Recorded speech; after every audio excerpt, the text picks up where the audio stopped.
નમસ્તે મિત્રો, ફરી એક વખત ચેનલની અંદર આપ સર્વ મિત્રોનું સ્વાગત છે। જો મિત્રો ગત લેક્ચરની અંદર આપણે બૌદ્ધ ધર્મનો ઉદ્ભવ અને વિકાસ કેવી રીતે થયો અને જે 16 મહાજનપદ હતા તે 16 મહાજનપદની ચર્ચા કરી ચૂક્યા છીએ। આ લેક્ચરની અંદર આપણે મગધની ચર્ચા કરવાની છે કે જે 16 મહાજનપદ હતા એમાંનું એક મહાજનપદ એટલે કે મગધ અન્ય મહાજનપદ કરતા આગળ આવે છે। તો ભાઈ આજ કેમ આગળ આવ્યું, અન્ય 15 કેમ આગળ ના આવી શક્યા, આ મેટરની ચર્ચા કરવાની છે।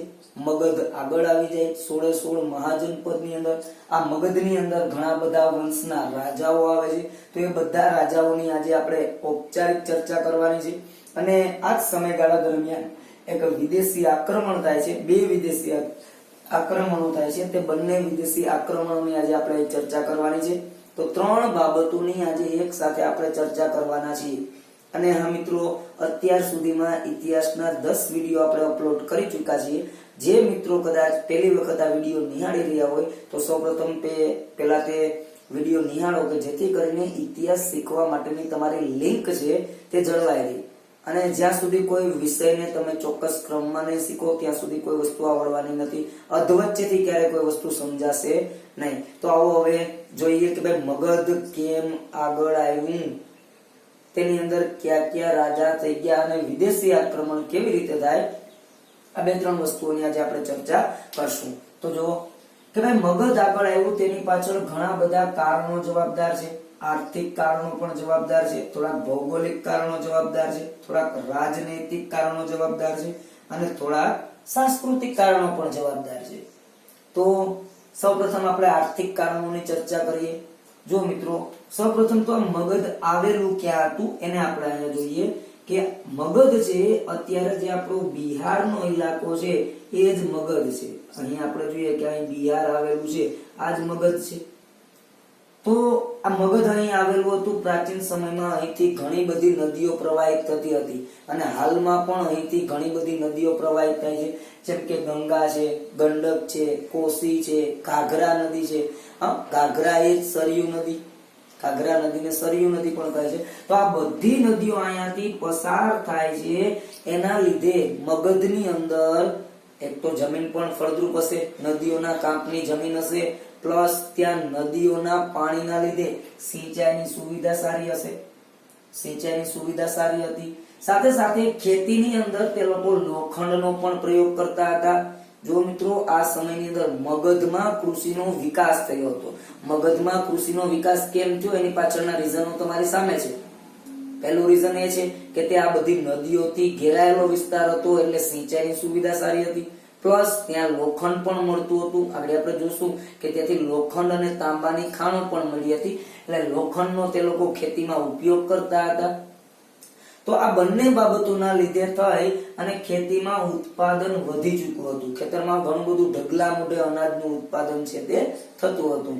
ભાઈ સ્વાભાવિક છે, ઉત્પાદન વધશે તો રાજા એ રાજ્યની પ્રજા ઉપર વધારે કરવેરા નાખી શકે છે। રાજા વધારે કરવેરા લેતો લોકોની પાસેથી, કેમ કે લોકોની પાસે ઉત્પાદન વધારે હતું। રાજા એ વધારાના કરનો ઉપયોગ પોતાના સૈન્યના વિકાસમાં કરતો, પોતાનું સૈન્ય વધારતો હતો। સૈન્ય વધારતો હતો, રાજા કર વધારે લેતો, કરમાંથી સૈન્ય ઉભું કરતું, બરાબર। અને લોકોને આટલું બધું ઉત્પાદન વધારે થતું તો ભાઈ પૌષ્ટિક આહાર મળતો હોય, જમવાનું સારું મળતું હોય, અને જે વ્યક્તિને જમવાનું સારું મળતું હોય, પૂરતું મળતું હોય, પૌષ્ટિક મળતું હોય તો એની કામ કરવાની ક્ષમતા, કામ કરવાની કેપેસિટીમાં થોડોક વધારો થાય। તો અહીંના લોકો છે એ કાર્ય કરવામાં પણ ઘણા બધા સક્ષમ હતા, ઘણા બધા કેપેબલ હતા। સાથે સાથે અહીંથી લોખંડની ખાણો મળી, તાંબાની ખાણો મળી। જો મિત્રો હવે આગળ ચર્ચા કરીએ તો ત્યાંનો વેપાર વાણિજ્ય પણ ઘણો બધો ધમધમતો હતો। બે બંદરોનો પણ એ લોકો ઉપયોગ કરતા હતા, એક અહીં તામ્રલિપ્તિ, સાથે સાથે ભરૂચ બંદર હતું તેનો પણ એ લોકો ઉપયોગ કરતા હતા। ભરૂચ જે પાછળથી જોડાણું, પણ પેલા તામ્રલિપ્તિ નામનું બંદર હતું, તો એના દ્વારા વેપાર વાણિજ્ય પણ થતા હતા।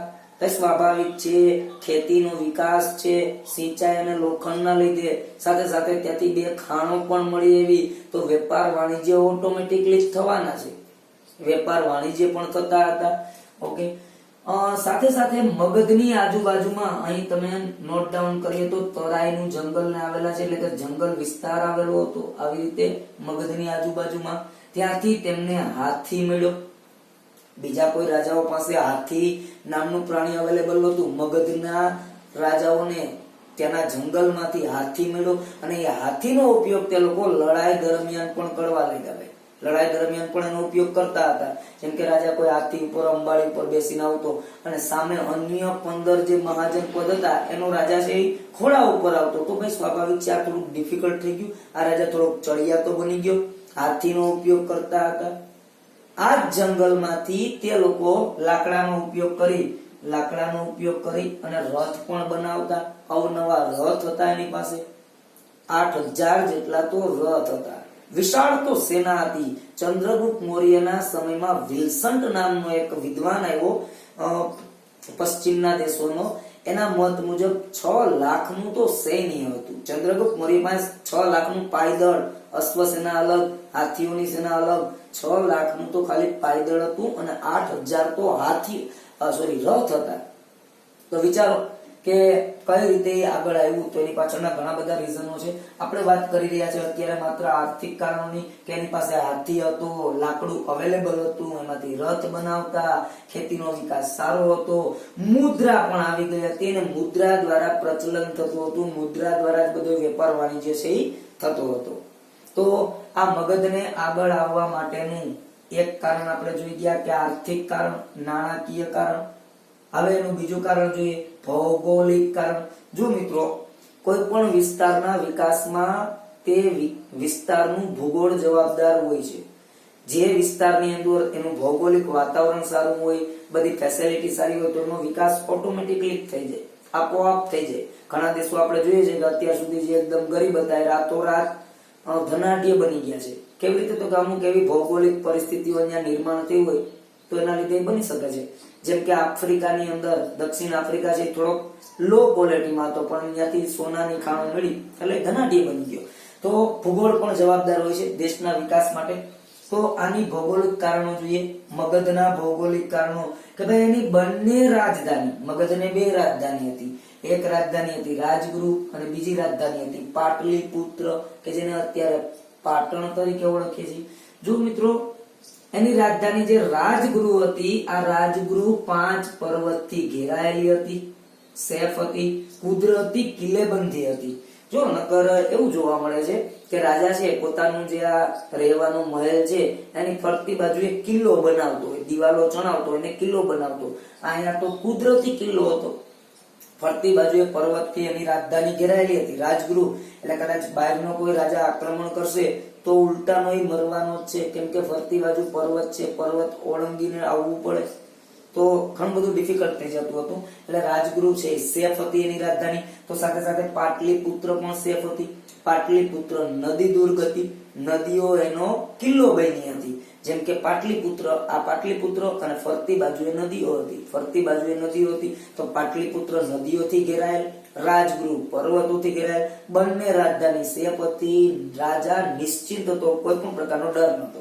ઓકે, હવે ચર્ચા કરીએ એના રાજનૈતિક કારણોની. આ કારણો પણ અગત્યના છે, રાજનૈતિક કારણો. કે ભાઈ મગધની અંદર જેટલા રાજાઓ આવ્યા, જેટલા રાજા, એ બધા મહત્વાકાંક્ષી હતા, કંઈક મેળવવાની જિજ્ઞાસા વાળા હતા. થોડી વસ્તુ મેળવી અને સંતોષ કરવા વાળા નહોતા. ચાલો ભાઈ થોડુંક મળી ગયું એટલે બસ શાંતિ, આવા રાજા નહોતા.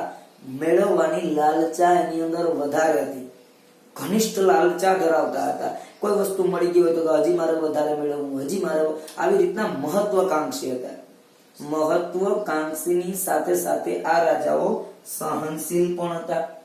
રાજા પણ જવાબદાર છે, સહનશીલ રાજાઓ હતા. જો મિત્રો ઘણા મિત્રો એક્ઝામ દેતા હોય, સ્પર્ધાત્મક પરીક્ષાની એક્ઝામ દેવા જઈએ તો આપણી અંદર જો ધીરજ ના હોય, સહનશીલતા રાખીએ ને એને ફટાફટ કે ભાઈ મને આવડે એમ કરીને ટીક કરવા જઈએ તો હવે ટીક કરી રાઉન્ડ ઘૂટી અને ઘરે આવીએ ત્યારે ખ્યાલ આવે કે ભાઈ ઓ મારી ઉતાવળમાં આ 5 પ્રશ્ન મને આવડતા હતા અને મેં અવળા ટીક કરી દીધા. બને ઘણી વખત આવી ઘટનાઓ બની ચૂકેલી છે.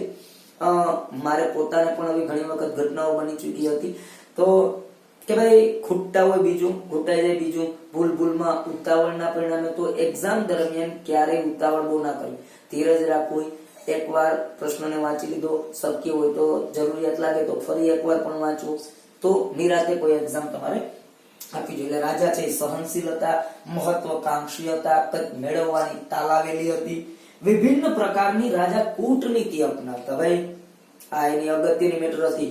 બાકીના જે 15 મહાજનપદ હતા એ કોઈ કૂટનીતિઓ ના અપનાવતા. ભાઈ ધર્મમાં જ પડ્યા રહેતા, ભગવાન સિવાય કઈ ન દેખાતું. અને આ રાજાઓ ભગવાનને બહુ ઓછા માનતા. કૂટનીતિઓ, કપાટ, દગાબાજી, બરાબર, આવી એક્ટિવિટીઓ કરીને ઘણા રાજાઓને એમને પરાસ્ત કર્યા હતા, ઘણા રાજાઓને હરાવ્યા હતા કૂટનીતિઓના લીધે. અને મગધના જેટલા રાજાઓ આવ્યા એના દરબારની અંદર આવા નિષ્ણાંત કૂટનીતિકારો પણ હતા, જેમ કે સુનિધિ, નોટ કરજો, સુનિધિ નામનો એક કૂટનીતિકાર થઈ ગયો, વત્સ્યકાર નામનો એક કૂટનીતિકાર થઈ ગયો, અને એક ચાણક્ય નામનો કૂટનીતિકાર થઈ ગયો. આને આપણે બધા ઓળખીએ છીએ કેમ કે ચાણક્યનું અર્થશાસ્ત્ર નામનું પુસ્તક બહુ જ ફેમસ છે, જે હાલમાં પણ દેશના અર્થતંત્રને કેવી રીતે ચલાવવું એમાં માર્ગદર્શન રૂપ બને છે. તો આ બધા કૂટનીતિકારો થઈ ગયા. મગધ જ કેમ આગળ આવ્યું એની પાછળના રીઝનો આપણે ભણીએ છીએ. ત્યારબાદ જોઈએ તો મગધનો સાંસ્કૃતિક વિકાસ. કહેવાય મગધનું કલ્ચર, મગધની સંસ્કૃતિ પણ સારી હતી. ત્યાંના રિવાજો છે એ સારા હતા, જડ નહોતા, માણસો રૂઢિચુસ્ત નહોતા, થોડાક રિવાજોના સારા હતા, પરંપરા. જ્યારે અન્ય 15 જે મહાજનપદ હતા એ થોડાક જડ રિવાજો ધરાવતા હતા, કેમ કે ધર્મ સાથેનું કનેક્શન વધારે હતું, એટલે રિવાજો પણ એવા જ હતા, એના વધારે પડતા થોડાક રૂઢિચુસ્ત જડ હતા. ઓકે, આના રિવાજો પણ સારા હતા. આ એનું સાંસ્કૃતિક પાસું છે. તો અહીં આપણે ચર્ચા કરી મગધ આગળ આવ્યું એની પાછળના કારણોની. આર્થિક કારણો પણ ઘણા બધા જવાબદાર હતા, ભૌગોલિક કારણોમાં એની રાજધાનીઓની ડિટેલ, રાજનૈતિક કારણોમાં રાજા અને એના કૂટનીતિકારની ડિટેલ, અને સાંસ્કૃતિકની અંદર એના રિવાજો, પરંપરા, મૂલ્યો, ધારાધોરણ, આ બધી બાબતોની ડિટેલ આવે છે. ઓકે મિત્રો, હવે આગળ ચર્ચા કરીએ. આ મગધની ચર્ચા આપણે અહીં પૂર્ણ કરી છે. હવે મગધની અંદર કયા વંશના રાજાઓ આવે છે તે રાજાઓની માત્ર આજે ઔપચારિક ચર્ચા કરશું. કાલથી તે રાજાઓને ડિટેલમાં ભણશું. જો મિત્રો, મગધના રાજવંશો, મગધની અંદર ઘણા બધા વંશના રાજાઓ આવે છે, જેમાં સૌપ્રથમ બૃહદત્ત વંશ આવે છે. જો કે અન્ય બુકોની અંદર આ બૃહદત્ત વંશની ડિટેલ આવતી નથી. મહાભારતની અંદર બૃહદત્ત નામનો વંશ આવ્યો હતો મગધની અંદર, એક જ પુસ્તકની અંદર એવી ચર્ચા આવે છે. બાકી કોઈ ડિટેલ એની મળતી નથી. કોઈ રાજા કોણ આવ્યો, કોણ ગયો, એ કઈ ખબર પડતી નથી. માત્ર આટલું કે હર્યક વંશની પહેલા બૃહદત્ત વંશ હતો. ઓકે, બૃહદત્ત વંશ વયો ગયો, ત્યારબાદ હર્યક વંશ આવ્યો. આ હર્યક વંશની અંદર ઘણા બધા રાજા થઈ ગયા. જો મિત્રો, બિંબિસાર છે, બિંદુસાર નહીં, બિંદુસાર આવશે, વાર લાગશે. બિંબિસાર હતો, એનો દીકરો અજાતશત્રુ હતો. ઉદયન નામનો રાજા થઈ ગયો, ઉદયન અથવા ઉદયભદ્ર પણ એને કહેતા. અનિરુદ્ધ નામનો રાજા થઈ ગયો. મુંડક આવ્યો, અને નાગદશક અથવા તો નાગદર્શક, આટલા રાજાઓ હર્યક વંશની અંદર થઈ જાય છે. આ બધાને આપણે ભણવાના છે. જે પરીક્ષાઓની દ્રષ્ટિએ ઇમ્પોર્ટન્ટ છે એને થોડાક વધારે ભાર આપીને ભણવાના છે. તો હર્યક વંશના આ બધા રાજાઓ, અને એમાં હર્યક વંશનો છેલ્લો રાજા નાગદર્શક અથવા નાગદર્શક, એને શિશુનાગ છે એ મારી નાખે છે. શિશુનાગ એને મારી નાખે અને એક નવો વંશ ચાલુ કરે, શિશુનાગ વંશ ચાલુ કરે. શિશુનાગ વંશમાં 2 જ રાજા થયા, એક શિશુનાગ, એક કાલાશોક. કાલાશોકને કાકવર્ણી પણ કહે છે, કાલાશોકને કાકવર્ણી પણ કહે છે. તો કે શિશુનાગ પછી આવે છે નંદવંશ. નંદવંશ આવે. નંદવંશની અંદર 3 રાજા આપણે ભણવાના છે. એક મહાનંદીન, જે કદાચ ઘણી બુકોની અંદર એનો ઉલ્લેખ નથી આવતો, પણ આપણે મહાનંદીનને પણ અહીંયા નોટ કરેલો છે કે નંદવંશનો પહેલો રાજા મહાનંદીન આવ્યો હતો. આ વિકાસ જે મહાપદ્મનંદના સમયમાં થયો હતો. તો અત્યારે માત્ર આટલું જ નોટ કરો. મહાનંદીન, મહાપદ્મનંદ અને ધનાનંદ. આ ધનાનંદના સમયમાં જ આગળ સિકંદરનું આક્રમણ થશે ભાઈ ભારતમાં. આજે આપણે બધી મેટરની ચર્ચા કરવાની છે. પછી કાલથી જ નિરાતે રાજાઓને આપણે સમજવાના છે. અને ત્યારબાદ ખૂબ જ અગત્યનો અને આપણી એક્ઝામની અંદર જે વારંવાર અહીંથી પ્રશ્ન ક્રિએટ થાય ક્લાસ 3 થી લઈ અને જીપીએસસી યુપીએસસી સુધીમાં યાદથી મૌર્ય વંશથી. મૌર્ય વંશની અંદર ઘણા બધા રાજાઓ થઈ જાય છે. સ્થાપક ચંદ્રગુપ્ત મૌર્ય, બિંદુસાર આવે છે, બિંદુસારનો છોકરો અશોક આવે, પછી એક દશરથ નામનો રાજા આવે. આવા 9-10 જેટલા રાજા થઈ જાય, પણ બધાની ડિટેલ ક્યાંથી મળતી નથી. કોઈ પુસ્તકની અંદર એની ડિટેલ આપેલી નથી, બરાબર. અને એક એમ કહે છે કે ભાઈ છેલ્લો રાજા હતો બૃહદત્ત, કે જેને શિશુનાગ મારી નાખે અને શિશુનાગ વંશની સ્થાપના કરે. પણ એ અત્યારે મેટર રહેવા દો. તમે માત્ર ખાલી એટલું સમજો કે મગધની અંદર આટલા વંશના રાજાઓ આવ્યા, 2, 3, 4, 5 વંશના રાજાઓ આવ્યા, અને 5 વંશની અંદર ક્યાં ક્યાં રાજા થઈ ગયા, તમે માત્ર આટલી મેટર અત્યારે સમજો. જો મિત્રો, 2 મુદ્દાની આપણે ચર્ચા પૂર્ણ કરી નાખી કે ભાઈ મગધ જ કેમ આગળ આવ્યું, 16 મહાજન પદમાં મગધ કેમ આગળ આવ્યું, એના રીઝન છે તમારી પાસે. ઓકે, મગધની અંદર કયા કયા વંશના રાજા થઈ ગયા એના પણ રીઝન છે તમારી પાસે. કયા કયા વંશના રાજા થઈ ગયા એની પણ ડિટેલ છે તમારી આગળ. હવે જોવાનું છે આપણે કે મગધ જ્યારે સર્વશક્તિમાન હતું, બધાય કરતા આગળ હતું, આ જ સમયે ભારતમાં વિદેશથી આક્રમણો થાય છે. જો મિત્રો આવો જોઈએ, આજ પછી ક્યારે વિદેશથી આક્રમણનો કોઈ પ્રશ્ન આવશે તો ખોટો નહીં પડે, અને કેવી રીતે યાદ રાખવું એ તમે સારી રીતે સમજી શકશો. તો આવો જોઈએ કઈ રીતે વિદેશી આક્રમણ થાય છે. જોઈએ અહીં આપણે સૌપ્રથમ તો વિશ્વનો મેપ જોઈએ કે જેથી કરીને તમને આ વિદેશી આક્રમણ સમજવામાં થોડી મજા આવે. જોઈએ આ આપણું ભારત દેશ છે ભાઈ, અને આવી રીતે આમ નોટ ડાઉન કરીએ આપણે. દક્ષિણ આફ્રિકા ખંડ છે, અને દક્ષિણ આફ્રિકા ખંડ પછી આ યુરોપ ખંડ. ઓકે મિત્રો, અહીંયા જોતા જજો. આવી રીતે આપણે નોટ ડાઉન કરશું.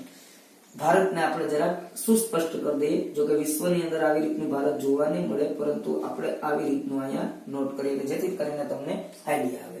આ આપણો દેશ છે. ભારતની અંદર આપણે જોઈએ કે સૌપ્રથમ માનવ વસાહતે રહેવાનું ચાલુ કર્યું તો કયા વિસ્તારની અંદર હતું એ તમને યાદ છે, ખૂણા ઉપર. જો આગળના વિડીયો નહીં જોયેલા અને ઘણી બધી પ્રોબ્લેમો આવશે. ઓકે, ભારત ઉપર સૌપ્રથમ આક્રમણ અહીંથી થાય છે. ઈરાનની અંદર થી આક્રમણ થાય. એ આક્રમણ થવા પાછળનું કારણ શું હતું આપણે જોઈએ. ભારતમાં પહેલા પ્રારંભિક આર્ય લોકોએ આ વિસ્તારની અંદર રહેવાનું ચાલુ કર્યું હતું, વાયવ્ય ખૂણા ઉપર. અને મિત્રો જેટલા આક્રમણ થયા આ જ ખૂણા ઉપરથી થયા. આ જ ખૂણો આપણો ભયાનક છે, સંવેદનશીલ. રાહુ કેતુ આપણને અહીંયા જ નડે, બાકી ક્યાંય નડતા નથી. કેમ કે આ બાજુ છે હિમાલય પર્વત છે, આ બાજુ બંગાળાની ખાડી છે, આ બાજુ હિન્દ મહાસાગર છે, આ બાજુ અરબ સાગર છે. તો આ સાઈડ થી તો આપણે પ્રોટેક્ટ છે, આપણું સંરક્ષણ ઓટોમેટિકલી છે. માત્ર સંવેદનશીલ ઇલાકો હોય તો આપણો વાયવ્ય ખૂણો કે જેટલા આક્રમણ થયા પહેલેથી લઈને અત્યાર સુધી એ બધા અહીંથી જ થાય. ઓકે, તો અત્યાર સુધી આપણે અહીં રહેતા હતા, ઈરાનીઓ અહીં રહેતા હતા, આપણા બેની વચ્ચે સંબંધ સારા હતા. જો આપણે સમજીએ આપણા એક્ઝામ્પલ દ્વારા કે માની લો કે આપણા પાડોશની અંદર કોઈ વ્યક્તિ રહે છે, તો એ જ્યાં સુધી આપણો પાડોશી છે ત્યાં સુધી આપણા અને એના સંબંધ કેવા હશે? બહુ સારા હશે, બહુ સારા સંબંધ હશે ભાઈ, બેસ્ટ સંબંધ હશે. પણ કદાચ આપણો પાડોશી છે, આપણા પાડોશમાંથી વયો ગયો, બીજે રહેવા ગયો, બીજે કઈ જગ્યાએ રહેવા ગયો, તો હવે આપણા સંબંધ પેલા જેવા નહીં રહે. ધીરે ધીરે એની અંદર ઉણપ આવશે, ક્ષતિ આવશે, થોડીક ત્રુટીઓ આવતી જશે. તો અહીંયા પણ એવું જ બને કે આ સાઈડ થી આપણા દેશના લોકો જે આ સાઈડ રહેવા આવી ગયા, આ સાઈડ વિકાસ વધી ગયો આપણો, આ સાઈડ આવી ગયા, એટલે બંનેની વચ્ચે સંબંધોમાં ઓટ આવી ગઈ, ખોટ આવી ગઈ. એટલે ભાઈ પહેલું આક્રમણ અહીંથી થાય છે, ઈરાન દેશથી થાય. સિકંદર પેલું આક્રમણ નથી કરતો, ઈરાનથી આક્રમણ થાય છે. ઈરાનથી આક્રમણ કરે છે સાયરસ નામનો એક રાજા હતો, ઈરાનનો રાજા. તે ભારત ઉપર આક્રમણ કરે, પરંતુ એમ તો ભારતના રાજાઓએ કઈ નબળા તો નહોતા ભાઈ, ભારત સશક્ત હતું. એમ તો સાયરસ આક્રમણ કરે, અહીંથી આવી રીતે વાયવ્ય ખૂણા ઉપર આવે. સાયરસ નું આક્રમણ નિષ્ફળ જાય, સાયરસ ફેલ જાય. સાયરસ ભારતના એક પણ પ્રાંતને જીતી નથી શકતો અને પાછો વયો જાય. પહેલું આક્રમણ સાયરસે કર્યું. ઓકે, બીજું આક્રમણ પણ ઈરાનથી જ થાય છે. બીજું આક્રમણ પણ પાછા ઈરાનીઓ જ કરે છે. સાયરસ પછી આવે છે દરાયસ નામનો એક રાજા આવે છે જે ભારત ઉપર આક્રમણ કરે. જો મિત્રો હવે અહીંથી કહાની ચાલુ થાય છે. ભારતની અંદર અહીંયા આપણે નોટ કરીએ તો 3 પ્રાંત આવેલા છે. આપણા 3 પ્રાંત અહીં આવેલા છે. આપણે જોઈએ તો આપણે કાલે ચર્ચા કરી ગયા, એક હતું ગાંધાર, એક હતું કંબોજ અને હજી એક પ્રાંત હતો નાનકડો એવો સિંધ. તો આ 3 પ્રાંત આવેલા હતા. સાયરસે ઈરાનમાંથી આક્રમણ કરી અને ભારતના આ 3 પ્રાંત ઉપર કબજો મેળવી લીધો. સાયરસે ભારતના 3 પ્રાંત, કયા 3 પ્રાંત હતા? તો કે સિંધ હતું, કંબોજ હતું. કંબોજ કે જે સારી જાતના ઘોડા માટે આપણે કાલે ચર્ચા કરી હતી, કંબોજ કે જે ઘોડા માટે ફેમસ હતું, અને એક હતું ગાંધાર. આ 3 પ્રદેશોને તેમણે જીતી લીધા. તેમણે દરાયસે જીતી લીધા 3 પ્રદેશોને, 3 પ્રાંતને ભારતના અહીંયા વાયવ્ય ખૂણા ઉપર આક્રમણ કરીને. હવે જો શું થાય છે, આ દરાયસ છે એ તાકાતવાળો હતો ભાઈ, બરાબર.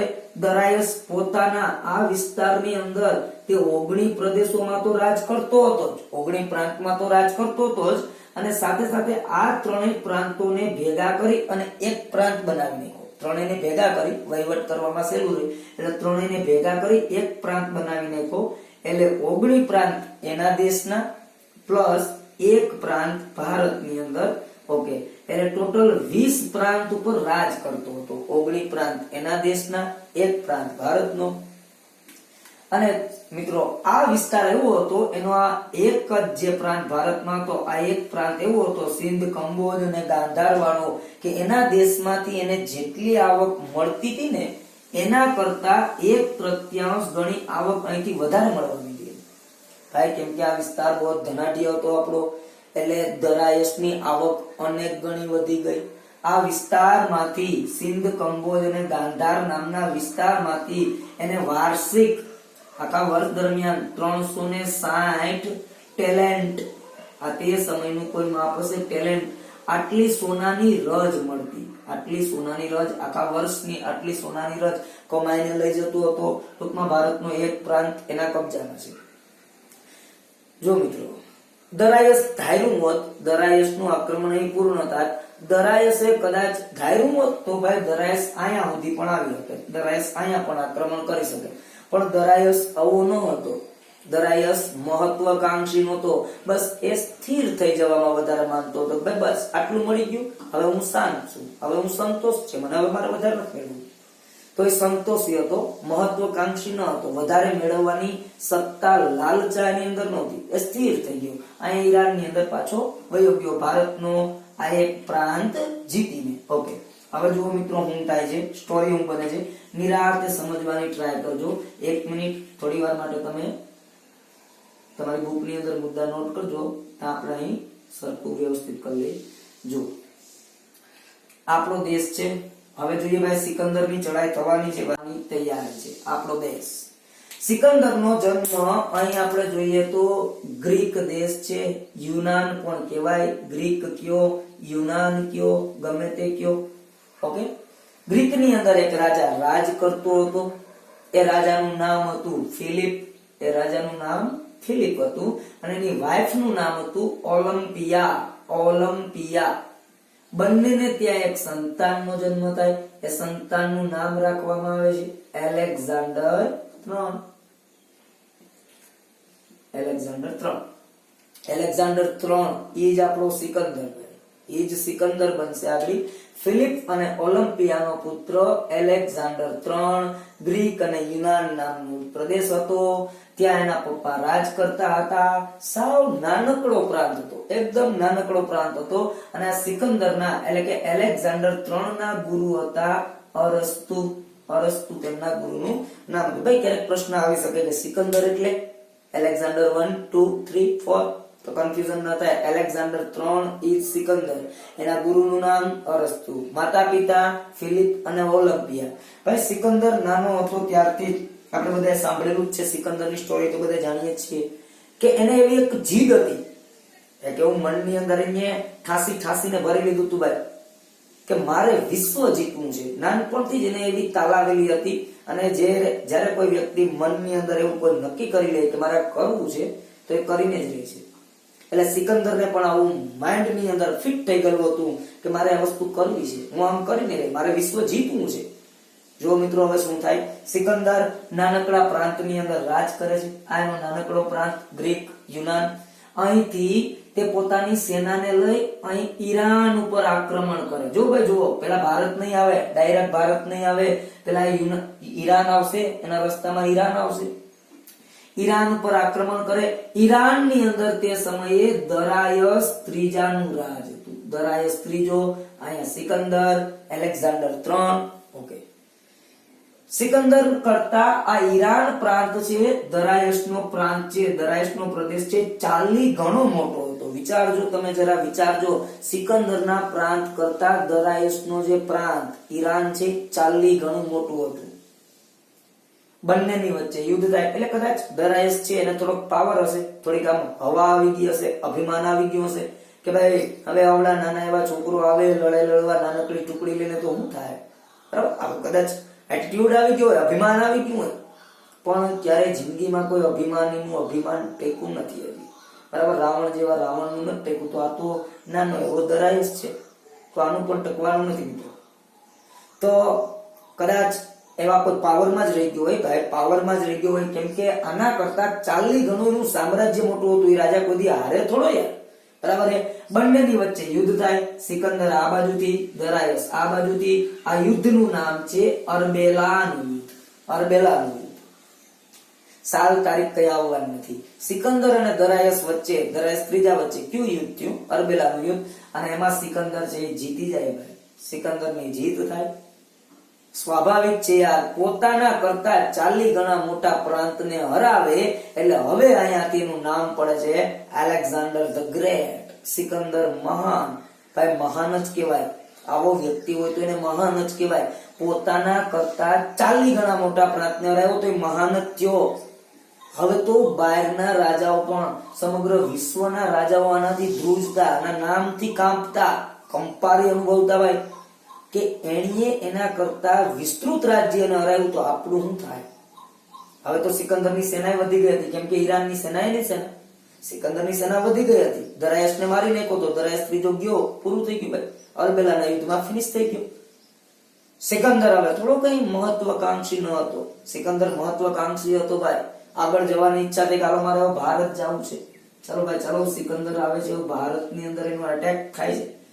ઈરાનમાંથી દરાયસ ત્રીજાને હરાવી સિકંદર ભારત તરફ આવે છે. ભારત તરફ આવતો જાય, આવી રીતે આમ રસ્તામાં જે કોઈ પ્રાંત આવતા, રસ્તામાં કોઈ પ્રાંત આવતો તેને જીતતો જતો, અને આવી રીતે રસ્તામાં કિલ્લા બનાવતો જતો. અહીંયા જ એક એવો કિલ્લો બનાવે છે. આ એક કિલ્લો છે સિકંદરે રસ્તામાં બનાવેલો. એ કિલ્લાનું નામ છે નાસિયાનો કિલ્લો. નાસિયાનો કિલ્લો બનાવે છે ભાઈ. ઓકે, અને આ કિલ્લા ઉપર ઉભા સિકંદર અહીંયા ઉભા ભારતના રાજાઓને ફરમાન કરે કે ચાલો ભાઈ તમારું રાજ્ય મને સોંપી દો.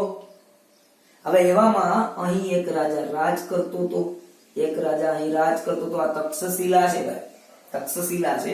નાસિયાના કિલ્લા ઉપરથી સિકંદરે આદેશ, અહીંથી ફરમાન કર્યું ભારતના લોકોને, ભારતના રાજાઓને કે આપી દો ભાઈ તમારું રાજ્ય. તક્ષશિલાની અંદર એક રાજા રાજ કરતો હતો. તક્ષશિલા, એ રાજાનું નામ હતું આભિકુમાર. પહેલો દગાબાજ, ભારતનો પહેલો દગાબાજ છે ભાઈ આભિકુમાર, પહેલો દ્રેસદ્રોહી. આપણી જૂની જાણીતી કહેવત છે એમ ભાઈ કે આપણા જ આપણી પથારી ફેરવે. અન્ય લોકોને થોડી ખબર હોય કે આપણી પથારી ક્યાં છે. પથારી ફેરવવા વાળો આ ભાઈ છે આભિકુમાર. આભિકુમાર તક્ષશિલામાંથી સિકંદરને એવું આમંત્રણ મોકલે છે કે જો તમે ભારત ઉપર ચડાઈ કરો તો આપણો ફૂલ સપોર્ટ, અમે તમને મદદ કરશું, અમે તમને મદદ કરશું. આવું અહીંથી ફરમાન, આવી વાત અહીંયા સિકંદરને કેવડાવે છે.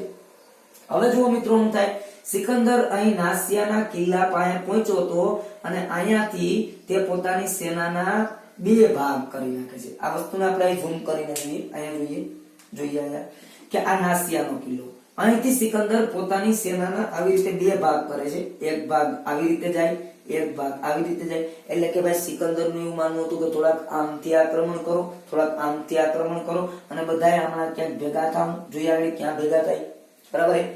એક જે ટુકડી આમ ગઈ, એક ટુકડી આમ ગઈ, એક ટુકડી આ બાજુ આવે પાકિસ્તાન ડારી, એક બાજુ આ બાજુ આવે છે, બે ટુકડી થઈ ગઈ. નાસિયાના કિલ્લા પછી સિકંદરની સેનાના બે ભાગ થઈ ગયા. ઓકે, એક ટુકડીની જવાબદારી ખુદ સિકંદરે લીધી અને બીજી ટુકડીની જવાબદારી એના બે વિશ્વાસુ સેનાપતિ ક્યાં હતા તો કે હફેસ્ટન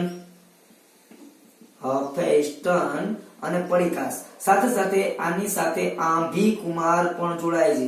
આંભી કુમારનું માર્ગદર્શન હોય છે. કેમ કે આ લોકો કોઈ વસ્તુ જોઈ ન હોય એટલે આંભી કુમાર એને દિશા દર્શન કરાવતો કે ભાઈ આ બાજુથી જવા દો, આ બાજુથી નજીક પડે છે. આંભી કુમારનું માર્ગદર્શન હતું, આ ભાઈનું જ ગાઈડલાઇન્સ હતું. અને એના સેનાપતિઓની એક ટુકડી આવી રીતે આમનામ જાતી હોય છે. કાબુલ નદીના કિનારે થઈ અને પેશાવર આવે છે. પેશાવરની અંદર તે સમયે આષ્ટકોના રાજાઓ હતા. જો મિત્રો સિકંદરને આગળ અહીંયા રહેવા દો, સિકંદરની આપણે કોઈ જરૂરિયાત નથી. માત્ર એક જ ટુકડીની અત્યારે ચર્ચા કરીએ છીએ. હફેસ્ટન અને પડીકાસ અને આંભી કુમાર જે ટુકડીમાં જાય છે એક ટુકડીની આપણે ચર્ચા કરીએ છીએ. એક ટુકડીની ચર્ચા કાબુલ નદીના કિનારે આયલા જતા સેના જાતી હતી. પેશાવર આવ્યું, પેશાવરને કબજે કર્યું. ત્યાં જે આષ્ટકોના રાજા હતા, આષ્ટકો આ એક વંશ છે, તેના રાજાઓ બહાદુરી પૂર્વક લડે હફેસ્ટનની સામે, પડીકાસની સામે અને બિચારા અંતે આષ્ટકોના રાજાઓ છે એ હારી જાય છે. તો પહેલી ટુકડી વિશે આટલું જ આવશે. પેશાવર તરફ ગયા, કાબુલ નદીના કિનારે આષ્ટકોને હરાવ્યા. ઓકે, હવે સિકંદર જોઈએ ભાઈ.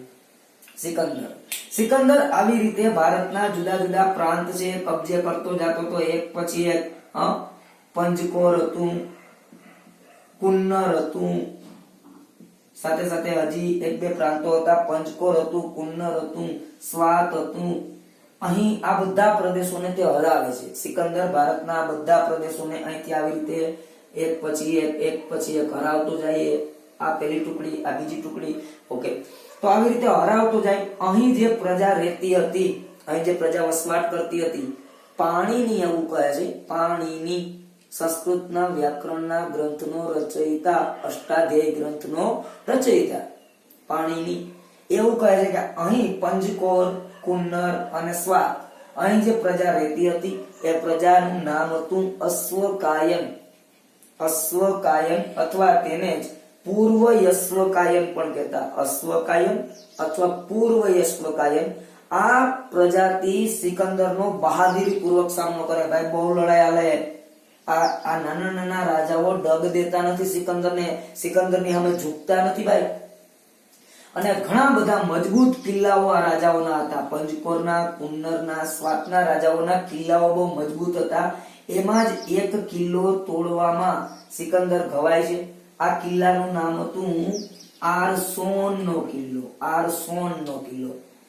સિકંદર આ કિલ્લો તોડવા ગયો અને સિકંદર ઘવાણો. સિકંદર ઘાયલ થયો અને એ ઘાયલ થયો એના લીધે વધારે ક્રોધિત બની અને અહીં આ ત્રણેય પ્રદેશોની અંદર જે લોકો હતા એ દરેકને કાપી નાખ્યા. નાના નાના બાળકોને પણ ના છોડ્યા, સ્ત્રીઓને પણ ના છોડી, દરેકને કાપી નાખ્યા. ઇતિહાસકારો આ જ ઘટનાને સિકંદરની મોટામાં મોટી ક્રૂર ઘટના કહે છે. હા, કે ભાઈ ભલે સિકંદર જેવો હોય એવો, પણ સિકંદરનું આ કૃત્ય છે એકદમ ખરાબ હતું ભાઈ. જેવો હોય તેવો, પરંતુ આ એનું કૃત્ય છે ખૂબ જ સિકંદરને બદનામ કરે છે. સિકંદરનું આ કૃત્ય એને શોભે એવું નથી. ઓકે, તો આરસોનના કિલ્લાને છેલ્લે સર તો કરે જ છે, એને પાર કરી અને જાય છે. આવી રીતે આમનામ આ ટુકડી અહીંથી આવી, આ ટુકડી અહીંથી પેશાવર થઈને આવી, બંને ભેગા થયા. અહીંયા ભેગા થયા. તક્ષશિલા છે, આંભી કુમારનું રાજ્ય. તક્ષશિલામાં ભેગા થયા. તમે સમજી લો. આવી રીતે આ એક ટુકડી, આ બીજી ટુકડી આવી, બંને અહીંયા ભેગા થયા તક્ષશિલાની અંદર બધા ભેગા થયા. આંભી કુમારે દરબાર ભર્યો છે. સિકંદર દરબારની અંદર બિરાજમાન છે. એના સૈનિકો પણ બધા આવી ગયેલા છે. અને અહીં બેઠા સિકંદરે ભારતના વાયવ્ય ખૂણાના રાજાઓને મેસેજ મોકલાયો કે ચલો ભાઈ તમે ખંડણી આપી જાઓ. જે કઈ ચલણ છે, જે કઈ પૈસા દેવાના છે તે આપી જાઓ. મારી આણ સ્વીકારી લ્યો. સિકંદરના ગુલામ બની જાઓ. ચાલો વારાફરતી આવી જાવી કે દરેકે દરેક રાજાઓ છે એ આવતા ગયા, સિકંદરના શરણે પોતાનું રાજ્ય છે એ દેતા ગયા, ખંડણી ભરતા ગયા, પરંતુ એક રાજા ન આવ્યો. કેવો હતો ભાઈ? જોઈએ અહીંયા. અહીંથી એક નદી પ્રવાહિત થાય ભારત અને પાકિસ્તાનની સરહદ ઉપર, ઝેલમ નદી, અને અહીંથી બીજી એક નદી એ પસાર થઈ, ચિનાબ નદી. આ બેની વચ્ચે એક અહીંયા વિસ્તાર હતો, ઝેલમ અને ચિનાબની વચ્ચે જે રાજ્ય આવેલું હતું, ત્યાં એક રાજા રાજ કરતો હતો. તે રાજાનું નામ હતું પર્વતક, અથવા એને જ ઇતિહાસની અંદર પુરુ અથવા તો પોરસ એવા નામથી ઓળખવામાં આવે. બધા રાજાઓ સિકંદરના શરણે થઈ ગયા. પુરુએ સામો મેસેજ કર્યો ભાઈ, સામું લખાણ લખીને મોકલ્યું કે હવે તો મળવું હોય તો તું આય, મળશું ને તો હવે તો યુદ્ધના મેદાનમાં, બાકી કોઈ વાટ જોતો નહીં મારી. એટલે સિકંદરને થોડું કામ ઈગો હર્ટ થયો, એટીટ્યુડ વાળો હતો સિકંદર. એમ તો ભાઈ કે વિશ્વ વિજેતા સિકંદરને તું એવું કહે કે મળશું તો યુદ્ધમાં, તો હાલ તાત્કાલિક બંનેની વચ્ચે યુદ્ધ થાય. પુરુ અથવા તો એના ત્રણ નામ છે, પર્વતકે કહેવાય, પુરુ કયો, પોરસ કયો, આ બાજુથી સિકંદર, બંનેની વચ્ચે આ વિસ્તારમાં લડાઈ થાય છે. સિકંદરને આ લડાઈમાં ફીણા નીકળી જાય એમ કયો તો પણ હાલે. સિકંદર છે એને ઘણી બધી તકલીફ પડે. સિકંદર વિશ્વાસ ન કરી શકતો કે નાનકડો એવો પ્રાંતનો રાજા પુરુ એને હંફાવી દીધો સિકંદરને. ભાઈ સ્વાભાવિક છે, છેલ્લે તો સિકંદર જીતી ગયો. સિકંદર જીતી ગયો. ભાઈ જીત થવાની જ હતી સિકંદરની, કેમ કે આટલી બધી સેના હતી, ઢગલા મોટે સેના હતી. પુરુ પાસે કોઈ એવી સેના નહોતી ઢગલા મોટે. પુરુને પકડી લેવામાં આવે છે. આ જે યુદ્ધ થયું એ યુદ્ધનું નામ તમે યાદ રાખજો, હાઇડેસ્પીડ. બંનેની વચ્ચે જે યુદ્ધ થયું હાઇડેસ્પીડ એવા નામથી ઓળખાય છે. સિકંદર અને પુરુની વચ્ચે, સિકંદર અને પુરુની વચ્ચે હાઇડેસ્પીડ નામનું યુદ્ધ થાય છે. ઓકે, હવે આગળ ચર્ચા કરીએ. પુરુને પકડવામાં આવે, જંજીરોથી બાંધેલો હોય, અને સિકંદરને કહે, સિકંદર કહે કે ભાઈ મને નમી જા, તું મારી આણ સ્વીકારી લે. પુરુ સ્વીકારતો નથી. એનું ગૌરવ, એનું આત્મસન્માન એ જાળવી રાખે છે. ત્યારે સિકંદરને એમ થાય કે ના યાર, ખરેખર ગ્રેટ રાજા છે, તારા જેવો રાજા મેં હજી સુધી પુરુ જોયો નથી. આલે ભાઈ આલે, તારો પ્રાંત તું આલે, મારે જોતો નથી, આલે તારો પ્રાંત. પુરુને એનો પ્રાંત સિકંદર આપી દઈએ, એનો પ્રાંત આપી દે કે લઈ જા. નથી જોતો ભાઈ, તારા જેવો બહાદુર યોદ્ધો મેં હજી નથી જોયો. સાથે સાથે મારા પણ 15 પ્રાંત લેતો જા. આલે, મેં જે પ્રાંત 15 જીતા એ પણ તું લેતો જા. આવી રીતે સિકંદર મહાન હતો, કેમ કે જે કોઈ બહાદુર વ્યક્તિ હોય તો એની કદર કરવાનું પણ ચૂકતો નહીં. માત્ર એક જ કારણ એને બદનામ કરે. જો મિત્રો, હવે સિકંદરે અહીંયા પુરુને પણ હરાવી દીધો. સિકંદરની અહીંયા આગળ જવાની અપેક્ષા છે. મગધની અંદર ત્યારે ધનાનંદનું રાજ ચાલુ છે. સિકંદરને આગળ જવું, પણ એના સૈનિકો હવે અત્યારે હેઠા મૂકી દઈએ કે મહારાજ તમારે જવું તો જાઓ, અમે આવશું નહીં. તમારે જવું જ જાઓ, કેમ કે યાર જાજા સમયથી આય કે અમે ઘરેથી નીકળ્યા, અહીંયાથી ઘરેથી આવ્યા, હવે તો અમારું ફેમિલી વાટ જોતું હશે નહીં કે યાર અમે નહીં આવીએ, તમારે જવું તો જાઓ. આવી રીતે કહી અને સૈન્ય બધું હાલવા માંડ્યું, ભાગવા માંડ્યું. એક રીઝન આ પણ ગણી, સિકંદર અહીંથી પાછો વળી જાય. પુરુના રાજ્ય પછી સિકંદર પાછો વળી જાય, આગળ નહીં આવે. એનું કારણ શું હતું? એક તો એની સેના છે એ હવે વિફરી ચૂકી હતી, બરાબર, બળવો કરી ચૂકી હતી. અને હવે સિકંદરને પણ કદાચ ક્યાંક ને ક્યાંક એવું હતું તો ખરું કે શરૂમાં જો આવી કન્ડિશન થઈ તો આગળ જતા કેવી કન્ડિશન થાય. એટલે સિકંદરે પણ પોતાના હથિયાર જે આવી રીતે હેઠા મૂકી દીધા. ભાઈ ના હાલો, હવે બધા ભાગી જાય, તમે જાતા હોય તો હું પણ આવું ભેગો, મારે એકલાનું એ શું કામ છે. તો આવી રીતે સિકંદર એ વયો ગયો, એનું સૈન્ય વયું ગયું. ઓકે, અને આ બીજું આક્રમણ પણ વયું ગયું. સિકંદર એક એવો વ્યક્તિ હતો કે એનો જન્મ યુરોપની અંદર થયો. પ્રશ્ન પૂછાઈ શકે એવો છે. જન્મ યુરોપની અંદર થયો, મૃત્યુ એશિયામાં અને દફન વિધિ આફ્રિકામાં. જન્મ યુરોપમાં, મૃત્યુ એશિયામાં અને દફન વિધિ આફ્રિકામાં. ગ્રેટ મહાન સિકંદર. 2 વિદેશી આક્રમણ થાય ભારત ઉપર. મગધના વિકાસ દરમિયાન એક ઈરાનીઓ પણ આક્રમણ કરે અને સિકંદર પણ આક્રમણ કરે. તો મિત્રો, આજે આપણે 3 ટોપિકની ચર્ચા પૂર્ણ કરી. મગધનો વિકાસ કેમ થયો, એના કારણો જોયા. મગધની અંદર કયા કયા રાજવંશો આવ્યા, એ રાજવંશોની ચર્ચા કરી. અને જે વિદેશી આક્રમણ થયા કેવી રીતે થયા, ક્યાં થયા, તો આ બંને બાબતોની આપણે અહીં ચર્ચા કરી. તો કેવો વિડીયો લાગ્યો એ તમે કહેજો જ. હવે તમે કહો પણ છો યાર, બરાબર? ઓકે. અને જે કઈ પ્રશ્ન હોય તો કમેન્ટ ની અંદર કમેન્ટ કરજો ભાઈ, કરજો જરાક. ઓકે, અસ્તુ, આભાર, થેન્ક યુ.